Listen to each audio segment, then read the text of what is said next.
Minister, if we can start with Rwanda, which has become something of a poster boy for the African investment story, according to the World Economic Forum competitiveness report, you are the third most competitive economy on the African continent. Here I refer to data of the 2015-2016 World Economic Competitiveness Report. Let's go straight to the heart of the matter. What financing models are working for Rwanda, and more broadly so for the East African community, which is also leading the charge in Africa when it comes to regionalization?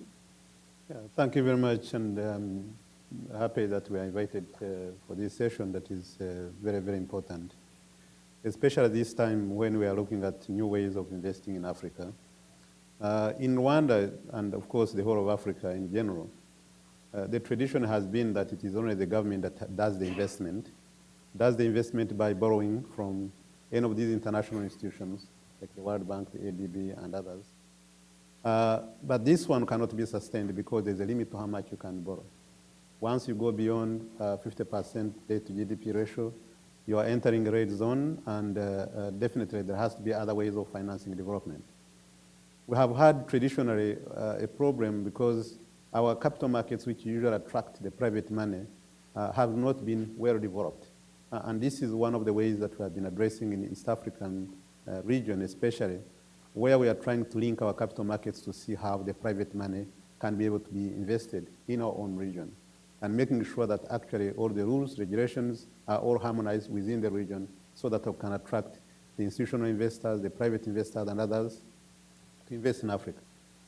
Now, we have reached a level whereby we need to do this even without well-developed capital markets, because we've been relying more heavily on the foreign direct investments.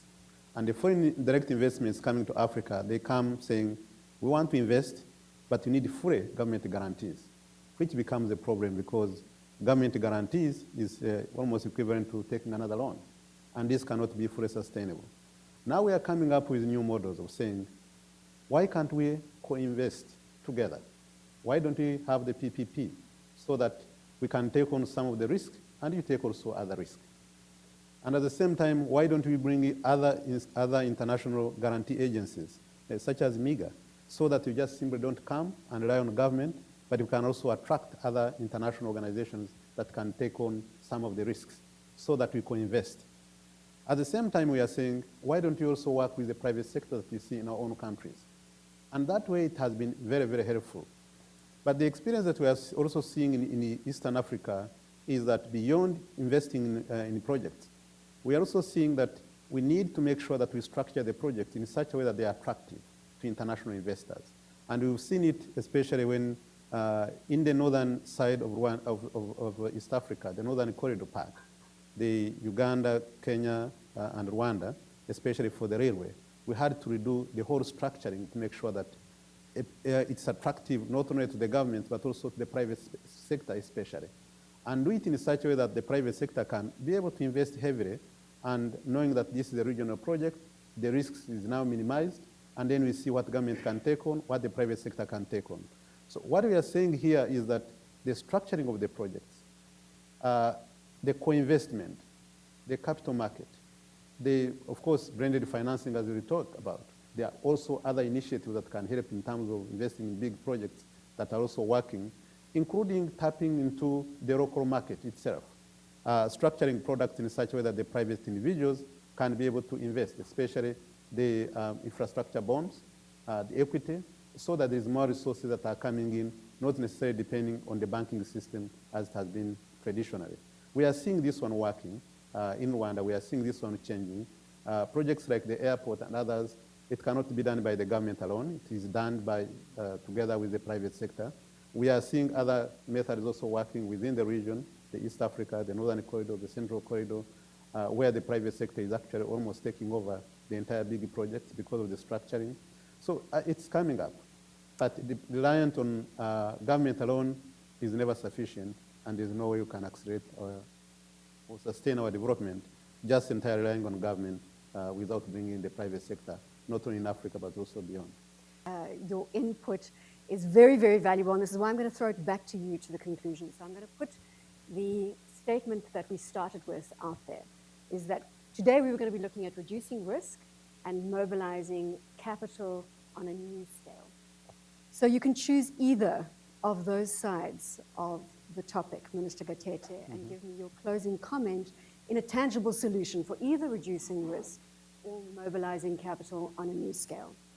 Over to you, sir. Thank you very much. Well, the two go together.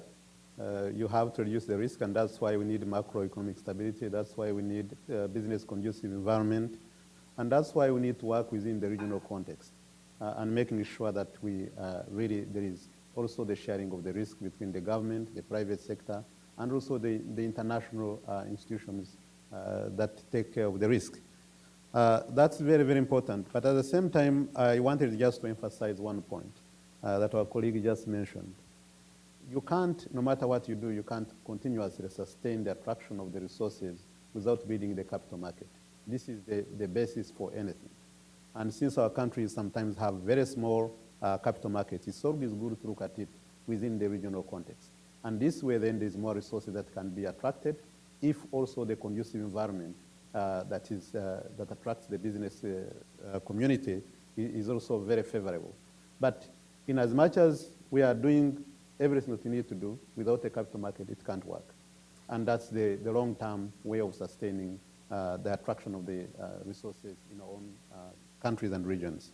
The bottom line, depth and breadth of local capital market. Exactly. Doing business in Africa. You can't afford to be without Africa Investor.